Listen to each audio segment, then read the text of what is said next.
Shiv Shakti YouTube channel में आपका बहुत बहुत मोस्ट वेलकम। अगर चैनल पर नए हो तो प्लीज़ चैनल को सब्सक्राइब करना ना भूलें। हनुमान जी का सागर पार करना। बड़े बड़े गजराजों से परे हुए महेंद्र पर्वत के संपल प्रदेश में खड़े हुए हनुमान जी वहाँ जलाशय में स्थित हुए।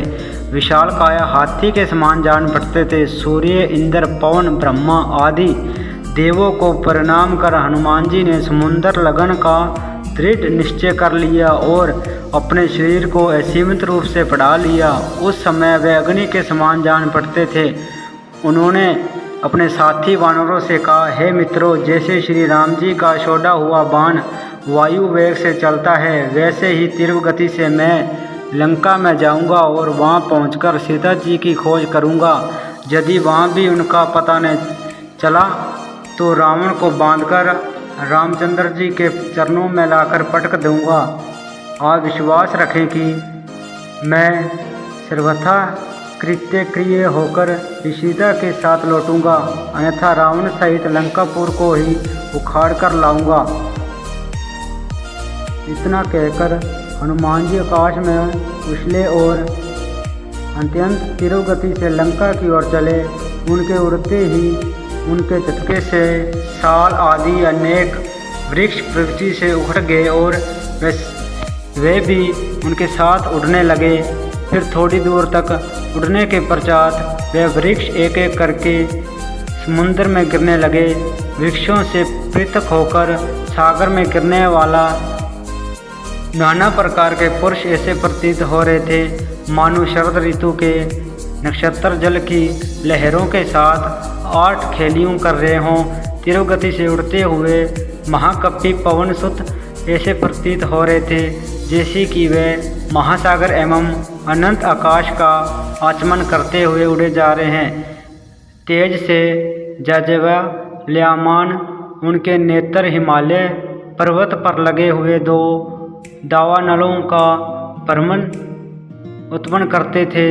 कुछ दर्शकों को ऐसा लग रहा था कि आकाश में तेजस्वी सूर्य और चंद्र दोनों एक साथ जल निधि को प्रकाशित कर रहे हों। उनका लाल कटी प्रदेश पर्वत के वक्षस्थल पर किसी गेरू के खान का भ्रमण पैदा कर रहा था। हनुमान के बगल से जो तेज आंधी भारी सवर करती हुई निकली थी, वह घनघोर वर्षा काल की मेघों की गर्जनों की सी प्रतीत होती थी।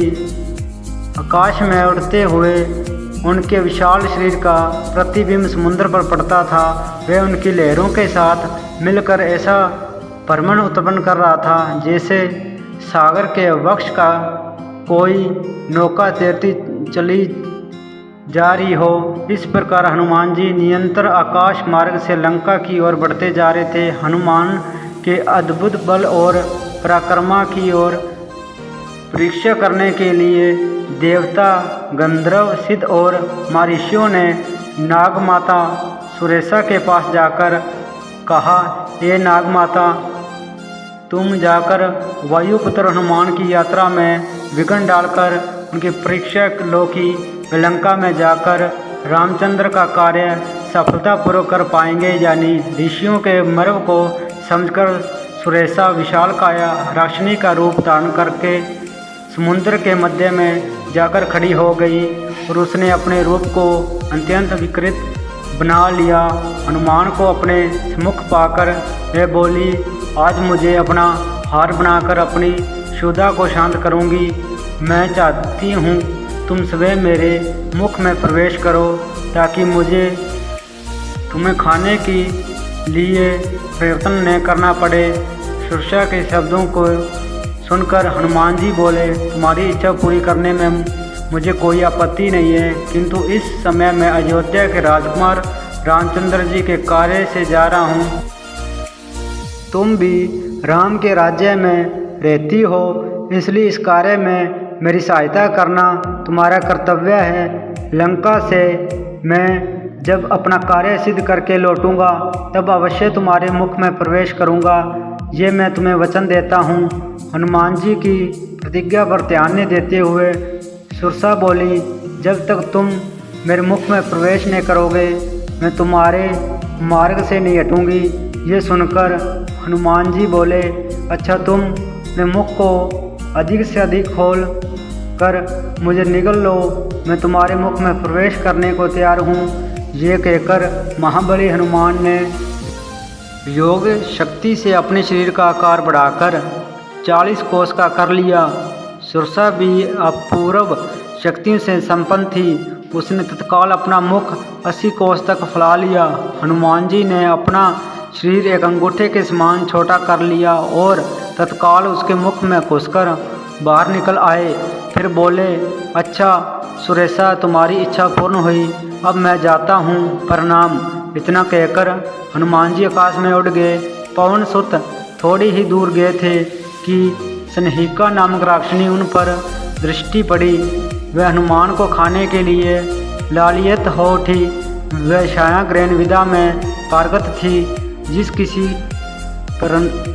प्राणी की छाया पकड़ लेती, वह उसके बंधन में बांधा चला आता था। जब उसने हनुमान जी की छाया को पकड़ लिया तो हनुमान की गति अवरुद्ध हो गई। उन्होंने आश्चर्य से सनहिका की ओर देखा। वह समझ गए सुग्रीव ने जिस अद्भुत छायाग्रही प्राणी की बात कही, संभवतः ये वही है। ये सोचकर उन्होंने योग बल से अपने शरीर का विस्तार मेघ के समान अत्यंत विशाल कर लिया। सनहिका ने भी अपना मुख तत्काल आकाश से पाताल तक फैला लिया और गरजती हुई उनकी ओर दौड़ी।